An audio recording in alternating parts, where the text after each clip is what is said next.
What is going on, guys? Welcome back to another episode of The Breakdown with Bonds. We have a ton of stuff to cover here, and I have missed being able to do these breakdowns with you guys. But our country is on fire, so I've been spending a lot of time on this podcast, which you can check out if you're into political stuff, race, politics, religion, that sort of thing. But anywho, today on The Breakdown with Coach Bonds, we're going to be talking about influencers, their impact on your fitness journey, and how it influences your timeline and your attachment to reaching your goals in that timeline. Places like Crunch or any of the other gyms and those free assessments that they give you, how they can help you, are they really helpful for you, and what you can do with them, even if you don't move forward with a trainer. And then last but not least, we're really just going to harp in on why it's important to release attachment to the timeline when you're trying to lose weight. All right, so first up, I want to go over this video that I found because this influencer, she's actually one of my favorite influencers. Sonata Greca. I've never heard her name said out loud, but a lot of times my clients will send me videos like this and be like, well, what do you think? Or we should try this, or how come I can't do this? And I'm just looking at it like, let's break this down. All right, so Sonata Greca, I believe, or Greca, she is a fitness professional. She's a fitness model, and she's literally a professional athlete. She gets paid to do these kind of workouts. And if you look at her body and you're like, oh wow, look at all the things she's able to do, it's super important to take into consideration that yes, a lot of this was done with body weight and calisthenics, but the strength that she has built, that tone, that definition, the growth of muscles, right? That comes from lifting weights. And a lot of times when we see stuff online, we're not getting the whole story. We're getting whatever side of the story they want you to see, which is, oh, look, you can work out anywhere. Here's some good body weight exercises. And I'm going to tell you, like, when I was in the beginning of my weight loss journey, stuff like this, like the full plank with the shoulders, like, it was torture, especially when you are overweight or when your body has more weight than it was meant to carry, and when you are not, let's say, conditioned, or when you don't have good proprioception, which is an understanding of where your body and like your extremities are, right? Like not being able to tell without looking in the mirror that your arms aren't straight or that your shoulders aren't rolled back. Having an awareness of your body parts and what they're doing, which only comes from being active with them and moving things, these things are all going to help you be able to do what she's doing. But oftentimes we'll skip those steps because they're boring, they're repetitive. Like one thing that my clients are going to do every week without fail, they're going to squat something, they're going to push something, and they're going to pull something, and there will be a hip hinge. Those are the big four movements. So whether they're doing push-ups, whether they're doing a chest press, an overhead press, whether they're doing a squat, whether it's a Bulgarian squat, whether it's a hip thrust, whether it's an RDL, or a pull-up, right, or a row, those are the boring foundations that build those primary muscles, right? A chest press, your chest, shoulder press, your shoulders, squats, legs and glutes, push up, the pull and rows, back and biceps. When you do those basic foundational movements over and over and over again, you start to understand your body more. You start to understand your strengths. You start to understand your limitations. You trust yourself to push yourself more. And therefore, your body starts to change as a result. So then you'll be able to be half naked in your bathing suit on a beach one day doing really cool exercises like this. But the point is, if you go to her page and you don't have any context for who she is, what she's done, or how long she's been training, you'll look at this and be like, well, how come I can't do that? She's not even using weights. Well, whatever. And it hurts me because even something as basic as these jump squats that she's doing, I don't give jumping movements to women that may have had kids. And there's several reasons why for that. Number one, incontinence. Some women have a prolapse, sorry, their pelvic floor is weak. So they pee a lot. And if I have a new mom who is insecure about her body and on day one I have her jumping and she pees on herself, that's going to be extremely embarrassing for her. And whether she is conscious of it or not, the movie Inside Out, right? Like it's one of those core memories that get stored in our head. Whenever something is extremely emotional or extremely intense, whether it's good or bad, it gets stored as a core memory. And some of us have core memories that about exercise or about our bodies that are so deep and so triggering, we don't even realize they're there because we suppress them. But when you go to do stuff like start your fitness journey or walk into the gym, it resurfaces with nervousness. It resurfaces with tension. It resurfaces with the reluctance to follow through on your program. So these are all things to take into consideration when you're looking at somebody with a picture perfect body in life. You have to remember that they are where they are and that you are where you are. So with that said, I think on my regular like TikTok, my social, Siobhan Speak Social, I was talking about Laura Loomer this morning. And I was talking about how she just post a blatant lie that took me 2 seconds to research and find that it wasn't true. And somebody else commented like, yeah, people, they should be fined, people that lie and intentionally present misinformation. And I agree. That's why I was like, a really good topic to talk about in the fitness space. Because I remember when I first started the entrepreneurial slash coaching side of my fitness journey, because I technically started my fitness journey in '08 when my second son was born. And I started taking weightlifting courses as my electives at college. And then I started taking nutrition electives as well. And then my major was already in like health sciences. I was going to go to be a sonographer. And then I switched to nursing. And so I took a whole bunch of human anatomy, physiology, biology courses. So I had already learned a lot about the human body before I had my weight loss transformation and before I decided to go into coaching. Anywho, around 2015, I think, is when I started to mess around with Herbalife a little bit. Was that Herbalife? No, Beachbody. I got involved with Beachbody. And I can remember my old friend from church, and this is what I fucking hate. These MLMs don't care whose reputation they tarnish or whatever, they will use it to play on you. So one of my old, like, she was a leader when I was a student. She was a youth leader when I was a student at church. And now she's a full grown pastor's wife. And she hits me up and is like, oh my gosh, I love your energy. I love the way you are. Da, da, da. You would be great for my team. And I was like, your team for what? And she's like, Beachbody and this is that. And I'm just looking at her, I was like, you've never been into fitness. You've never had to do a weight loss journey. Why are you doing Beachbody? And I don't even ever see you work out, but okay. Mind you, this is like 2017, 2018, before the explosion of online coaches. They were there, but it wasn't an explosion. And so she recruits me to her team, and then I'm already into this and like really loving all of it because again, I've taken weightlifting as an elective. I've studied a little bit of nutrition, this and that. And it took me like maybe a week or two of being a Beachbody coach to be like, how am I a coach when I started off as your client and a week or two in, now you've crowned me coach, okay? How am I a coach when I don't even have any education to teach these people anything, but you just want me to sell them this stuff and this information and present it as I'm a Beachbody coach, not a fitness coach, but a Beachbody coach. And yeah, and it came with this $100 powder called Shakeology, and then it came with all these workouts. And I did it, which was the only reason why I agreed to become a coach, because I said, let me do this program for myself and see how it feels. And what I realized was that I or anyone else who was doing this program wasn't losing weight because of the Shakeology. We were losing weight because we were all following this exercise program, and it came with little portion containers so that we could start portioning off our foods. So I was like, wait a minute, it's portion control and exercise, not this $100 bag of Shakeology. As soon as I peeped game, I was like, oh, I'm out, bitch. Like, I'll go to school, become a coach myself or help. Like, this is crazy. It didn't happen in that order, but I did leave Beachbody almost immediately because I was like, I can't be part of this. And then literally, like before I could even graduate and finish my program, get my certification in health coaching, get my certification as a personal trainer, before I could even become a legit coach, people that had started their weight loss journeys after me, people who didn't know the first thing about the last thing or even the first thing, were online. They were coaches and they're teaching people how to lose weight, even though they haven't really lost that much themselves. And even though they haven't even lost it and like had time to keep it off, you know?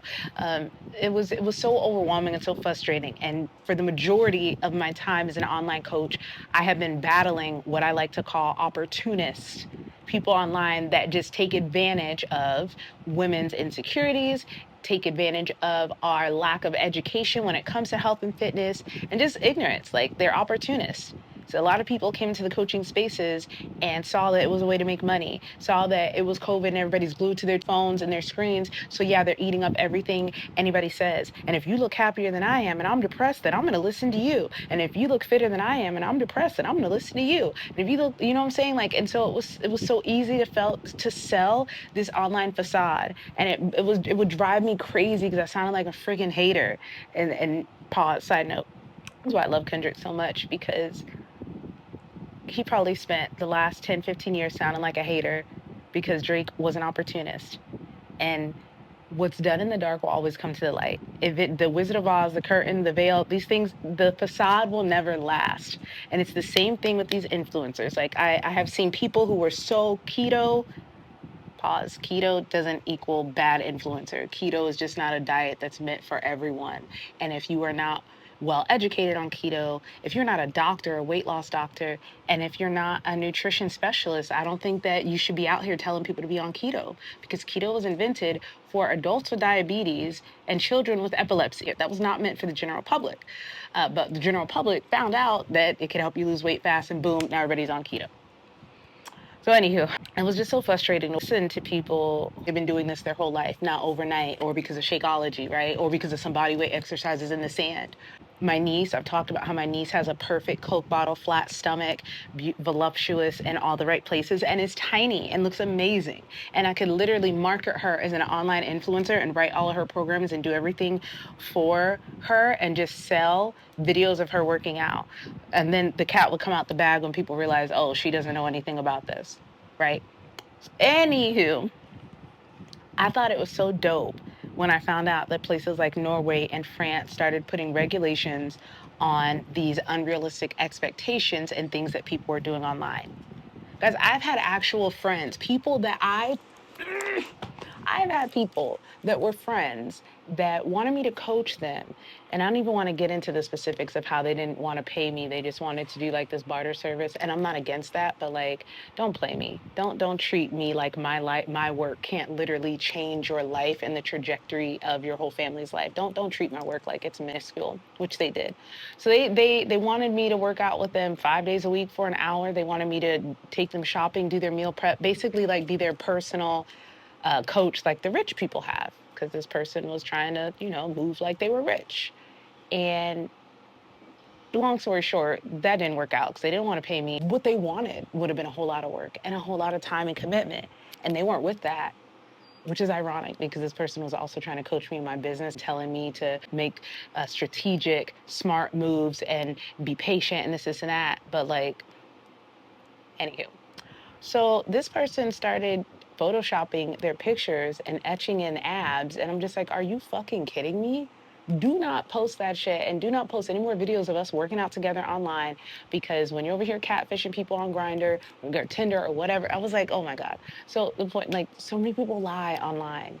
So many people lie online to the point where I'm doing in-person vending events, and and I have like my flyers with my clients before and after pictures. And they're like, is this real? Did these people really do this? And I'm just like, the warped online unrealistic images now have people doubting whether they can actually even lose weight and transform their bodies, aka people don't even know if change is real or possible because of all of the misinformation online. So shout out to France and Norway for the regulations that they put in place. And I personally feel like they should be in place here too in America, but they won't. They will not. Why do you ask? Because this is the same nation that, if I'm not incorrect, or if I am correct, I believe the FTC, Fair Trade Commission, during the Biden-Harris administration, they had put in someone that was like blowing the whistle on some very, como se dice, shady practices in our fair trade commerce out here, ecosystem of American capitalism. But one of the cool things that they did, and I remember these, was one, they got rid of the non-compete that jobs would put where you can't leave your job. Like, for example, this place put a 2-year non-compete in our trainer contracts that they changed after I had already signed it and I have proof. Well, I don't have proof, but I feel like if I track down the right person, I could provide the proof. Anywho, so for 2 years, you can't work within a 5-mile radius of any Crunch. Crunch opens up a new gym every 15 minutes, every 15 feet. Okay. It was like, you damn near, you just have to start a whole new business. The only reason why I signed it is because the verbiage about competition. I was like, if I'm working for a small business, a small personal training gym, I don't see that as a competition for a big box corporate gym that can open up gyms every 15 minutes. But anywho, with that said, I remember working at Crunch for that brief period and someone trying to snitch me out because I had another personal training job at a studio. And I was like, I don't see this as competition. Fuck out my face. But at that time, it was causing drama at the job. And when the FTC passed that law or let them know that that would be coming up, I was like, look at the universe. Bitch tried to rat me out for having to for trying to feed my kids. I'm a single mama too, bitch. And then that was released. So that was really cool. Let's do some research.